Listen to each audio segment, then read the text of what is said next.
今集咧會同大家分享食日本壽喜燒啊！一間咧連續10年喺東京攞米芝蓮嘅餐廳，喺日本咧有過百年歷史嘅日山啊！咁日山餐廳咧，無論係日本或者香港咧，所有和牛咧都係自家供應鏈嘅，全部都係新鮮由日本運送啦。咁今次呢間咧位於尖沙咀嘅海港城啦，一入門口咧就有着得整齊乾淨嘅制服人員帶路嘅，經過一條星光嘅竹林通道啦。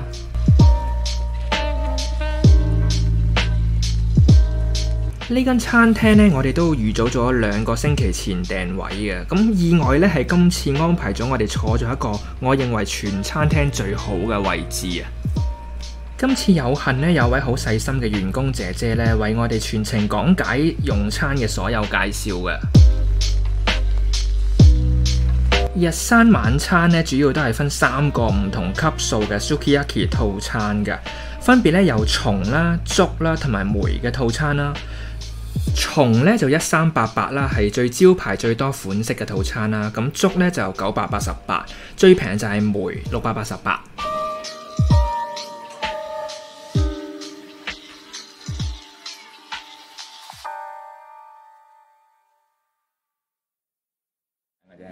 咁我哋嚟到3個人就唔使揀啦，每樣一個搞掂。咁佢同埋入邊咧有分食飯同埋食烏冬，又係3個啦，唔使揀。因為烏冬佢分2個湯嘅，所以就我哋嗌咗1個飯2個烏冬。咁佢推介就食飯嘅。先嚟3份前菜啦，竹同埋梅咧個前菜都係一樣嘅喎，分別有絲魚刺身沙律啦、A5 和牛春卷啦、梅酒啫喱，裡面係車厘茄嚟嘅喎。咁最貴嘅松咧都有沙律同埋春卷，而冇梅酒啫喱嘅，但係咧有靜岡縣嘅番茄啦，同埋佢出名嘅青梅甘露煮啊。食嘅次序咧有分先後，都有講究噶。先食沙律，再到春卷，最後先食植物。呢個沙律咧佢係帶少少酸，但係呢塊咧好滑嘅。反而春卷我覺得幾好食。食緊啲漢堡包入邊嗰啲牛肉碎嘅春卷咯。我覺得口感係好舒服嘅，有佢嘅滑啊，有佢嘅脆啊，味道方面我冇咩驚喜嘅喎。我呢個番茄咧，佢係浸晒醋嘅，浸嗰啲梅酒啊，酸酸甜甜咁樣咯。呢個青梅咧好腍、好滑、甜甜地啦，好多汁喺入邊，係好食嘅啦梅。全部嘢裡面最好食係啦梅。我嗰個梅咧已經係好熟啊，熟到咧一梅落去已經係淋晒好似啫喱咁樣啦。嗰個梅同埋係冇渣嘅，非常之甜。再嚟一個呢，係松套餐入邊嘅 A5 和牛塔塔，即係生牛肉混入一啲蘋果粒同埋松露油啦。咁上面有粒生嘅鵪鶉蛋黃噶。建議食法呢，就用木根先將蛋黃同埋牛肉混合，再分開4份放上去炸好咗嘅甜薯片同埋炸芋頭片嚟食嘅。冇牛味㗎，其實真係聞落去松露味。食落去就薯片鹹鹹地，再加埋好滑嘅牛肉。我覺得比薯片搶晒啲味，其他食牛咧係食咗口感滑，冇啦一個字滑脆薯片。跟住嚟呢，就係松套餐嘅刺身，咁有毛丹蝦啦、拖羅啦、北海道馬糞海膽就配青瓜片喎。咁先食拖羅，之後食毛丹蝦，最後先食海膽嘅，由淡至到甜咁樣順序食落去嘅。睇到啲刺身個表面都好晶瑩有光澤嘅。咁毛丹蝦呢就唔算大隻噶啦，咁不過呢都新鮮略帶少少甜味嘅。拖羅呢就唔算肥美啦，就唔夠毛丹蝦咁鮮味啦，不過呢就冇筋，口感軟滑啦，成口都係甘甜味噶。不過最有驚喜呢，就係北海道馬糞海膽配青瓜片啊！比較清甜啲嘅，佢夾咗青瓜一齊食咧，係明顯有一個層次喺入邊嘅。青瓜嘅脆淡配埋海膽嘅腍甜，啱啱好做一個好強烈嘅對比嘅。食完係咧，成個口都係一個海鮮嗰個甜味喺個口度啷下啷下，同埋個海膽真係好滑。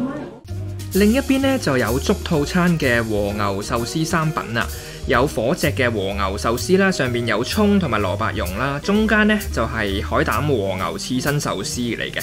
咁上面呢有北海道馬糞海膽同埋 wasabi 啦，最後一件呢就係松露魚子和牛壽司啊。咁個順序呢就由酸薑順序咁樣食落去嘅。我係明顯覺得咧，比火潭園嘅和牛咧係香過全山嘅好多，係成個味係唔同嘅，一樣係 keep 咗嗰個滑味同埋個香味。咁個牛係好滑嘅，冇咩太多味啦。咁主要由嗰個海膽帶出啲鮮味出嚟咯。個飯又比較黏口啊，彈親咁樣。粥套餐咧就有燒絲魚膠啊，咁旁邊咧有兩粒黃色嘅燒白果肉喎，同埋一粒青梅甘露煮啊。我自己咧就對燒絲魚膠咧就覺得好一般嘅，甚至唔及得平常食嘅三文魚膠咁濃郁啦。咁原因可能係呢個燒魚膠咧唔夠脂肪，肉質就偏乾嘅。咁不過呢嗰粒青梅甘露煮啱啱都食過啦，原熟，非常甜，非常好食嘅。燒白果咧就軟中帶糯米嘅口感，喜出望外，好好食嘅喎。另一邊咧就係 A5 級嘅宮崎縣黑毛和牛啦，上面咧有啲芥末嘅圓粒子啦，咁配京都嘅9條葱，配上秘製嘅醬汁蘿蔔蓉咁嘅。佢呢個係燒白果，好好食喎。係咯，呢個魚係非常之冇特別，係一個好普通、好普通嘅。嗰個牛嗰個香味係明顯比頭先嗰啲和牛係濃郁好多嘅。呢個係有味嘅嘢咯，頭先嗰啲係冇味嘅嘢咯。我中意呢個多啲。再嚟呢都係從套餐先有嘅，就係兵庫縣嘅赤貝啦，將赤貝刺身切粒，再用醋漬嘅製法啦，放翻入去個赤貝裡面，再加翻啲 wasabi 上台。咁旁邊呢就係土棗草啫喱啊，咁有菊花啦、黃瓜啦、昆布嘅植物。呢個啫喱咧 exactly 就我覺得佢係唔需要我哋再沾呢個豉油，佢已經係做咗適當嘅調味咯，再加埋少少嘅醋醃咗嘅菊花咧，呢個感覺我覺得好特別，但係佢完全冇晒菊花味，就成個口感咧就似啲新鮮嘅赤貝，再沾一啲豉油食落去個感覺一模一樣，但係佢用咗唔同嘅方法呈現喺個碟上邊，令到佢特別啲同埋靚啲咁樣咯。佢係包含咗甜啦、鹹啦、酸啦，同埋爽脆同埋鮮甜味喺入邊咯。終於嚟到重頭戲啦！今晚嘅主菜壽喜燒啊，係日山咧喺東京主要攞10年米芝蓮嘅名菜啊！因為我咧特別要求啦，分開套餐而上菜啦，俾大家可以睇清楚邊個套餐有啲咩食。咁今次咧和牛壽喜燒咧重套餐咧就有2片西冷嘅部位嘅。咁雪花嘅油脂飽滿豐富，平均分佈啦。咁肉質咧就偏向細緻嘅。咁粥套餐咧就有1片嘅西冷啦，1片嘅肩胛肉。咁肩胛肉咧嘅油脂分佈都唔錯嘅。最大嘅特點咧就係個牛味比較濃嘅。咁梅套餐咧就有3片嘅肩胛肉啦。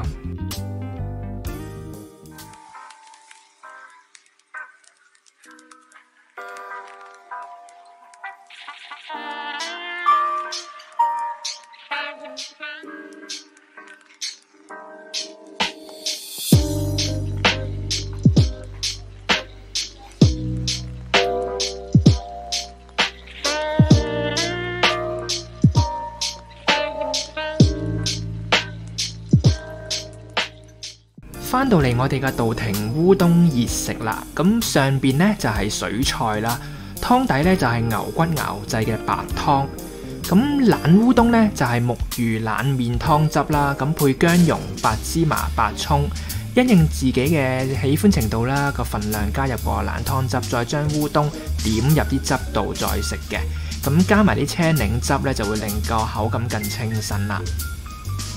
呢度嘅姐姐咧就會建議白飯咧配壽喜燒汁咧就最好食嘅。咁我食完之後咧，我推介呢一碗啊，呢一碗真係正到不得了嘅麵豉湯啊！佢而家第一道嘅食法咧就係我哋先食咗呢個和牛先。佢呢個日本大葱係非常之清香同埋甜同埋爽脆，我覺得係好好食。再加埋佢呢個咧，用佢哋嘅特別醬油咧，撈埋一啲嘅日本佢哋專用嘅生雞蛋。咁生雞蛋我先問過佢用咩嘅牌子咧，佢就唔係咁肯透露，但係佢成日話成日會轉嘅，因為佢定時嗰個雞蛋嘅品質唔一樣，所以佢會定時轉一啲嘅雞蛋咁樣選用咯。係啦，咁我哋食呢個咧就食呢個肩胛肉，係啦，陣間會食嗰個西冷嘅。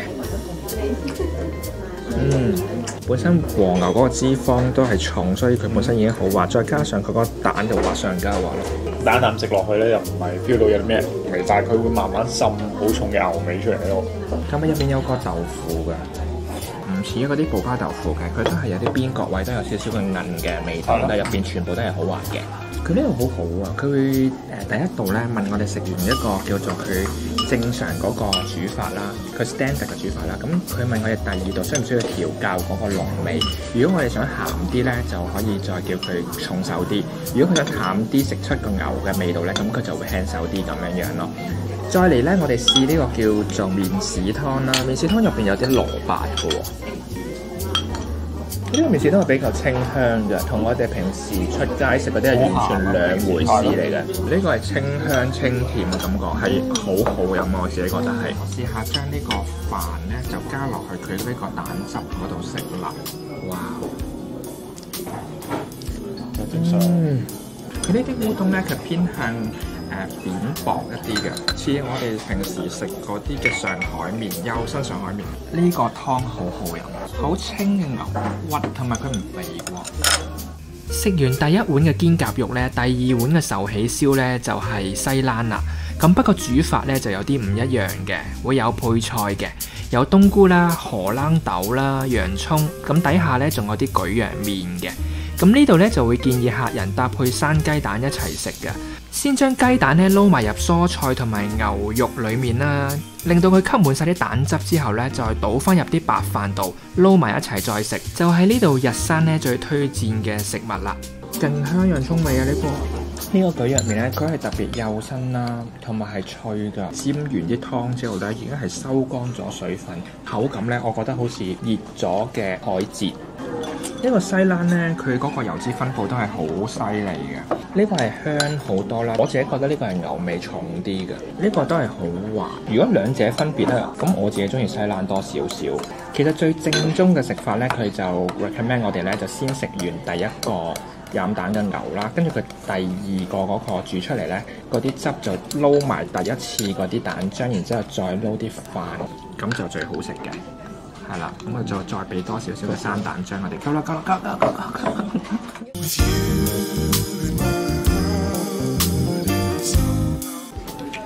嗱，其實如果三個裡面咧，我本人自己覺得最中意食嗰個熱烏冬。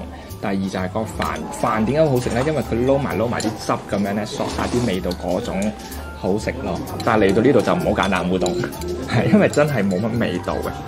雖然好清新好 fresh， 但係最俾嗰兩個失色咗。係啦，所以聽我講嚟到呢度咧，我自己 recommend 係食飯嘅。係啦，但如果食過飯咧，就可以試下熱烏冬。講一講啦，呢度個飯同埋湯咧，我哋可以添食嘅，烏冬都可以嘅。係啊，烏冬都可以嘅。咁所以如果唔夠飽嘅朋友咧，就唔使驚啦。係啦，唔好話係啊，記得同佢哋講就得㗎啦。因為仲有啲汁，就添咗半碗飯同埋一碗湯。呢個湯係我飲過咁多有史以嚟嘅麵豉湯係最好飲嘅一間鋪頭嚟嘅。再嚟呢，就係我哋最後嘅甜品啦，宇治抹茶卷蛋同埋一個嘅柚子雪糕，入邊有啲柚子皮。雪糕係佢哋 handmade 自己打嘅。抹茶卷蛋呢，普普通通我哋平時出邊食開嗰啲都係咁上下啦。咁呢個柚子雪糕呢，睇落去似雪巴多啲嘅，佢就話有啲柚子皮喺入邊，好清新啦，少少酸同埋好香柚子味。咁呢餐差唔多食咗3個鐘。係啊，主要係個麵豉湯好有驚喜啦，真係好飲。可以添嘅，係咯，可以添喎，即係一定要嚟試。如果呢度個麵豉湯服務嗰度真係冇得頂啦。我食嘢比較靚啡啊，食到係咧有少污糟，佢都會不經意咁佢會同你抹咗咯。轉一道菜佢都會同你換隻新嘅餐具咯，同埋佢好細心講解，好詳盡嘅，係咯，好滿意我覺得。我就好印象咧，初咧頭嗰啲咧，我係覺得係冇乜味啦，好淡啊。但係佢係一層一層咁食上去咧，佢會令到我一個好似嗰啲武俠小説嗰啲叫起承轉合啊！初咧冇乜勁，係轉得一嘢爆上去咁樣嗰種 feel 嘅一個故事嘅體驗，慢慢逐步咁遞進。